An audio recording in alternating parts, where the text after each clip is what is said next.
La Finlande met ses fonctionnaires au régime sec.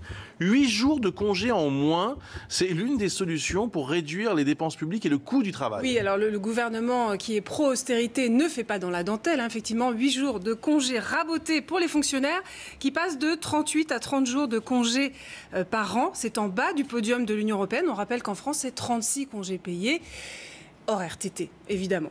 Les salariés du privé ne sont pas épargnés. 2 jours fériés qui passent en jours ouvrables. Et puis, les heures supplémentaires, la majoration des heures supplémentaires divisée par 2. Le premier jour de maladie qui n'est pas pris en charge par l'État. Bref, on imagine la bronca que ça susciterait si on faisait le 10e en France. Je crois que la Finlande était le symbole du fameux modèle scandinave, ce modèle très protecteur pour ses salariés, ses citoyens. Tout d'un coup, le modèle scandinave en prend un coup. C'est en effet un modèle d'État-providence fort, un modèle qui privilégie aussi le dialogue social au sein de l'entreprise. Et sauf qu'à force d'accords salariaux très avantageux, eh bien, le travailleur finlandais est devenu 20 fois plus cher que la moyenne de l'Union européenne. Donc la Finlande a perdu beaucoup de compétitivité. Vous ajoutez à ça une croissance qui est atone. La Finlande était exportatrice de bois, de papier, était très forte aussi dans la téléphonie mobile avec Nokia. Tous ces secteurs ont décliné.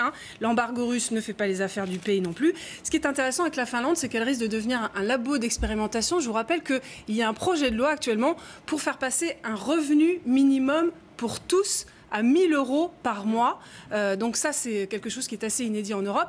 En revanche, c'est en contrepartie d'une suppression totale de toutes les aides sociales. On reparlera de la Finlande, je vous le garantis.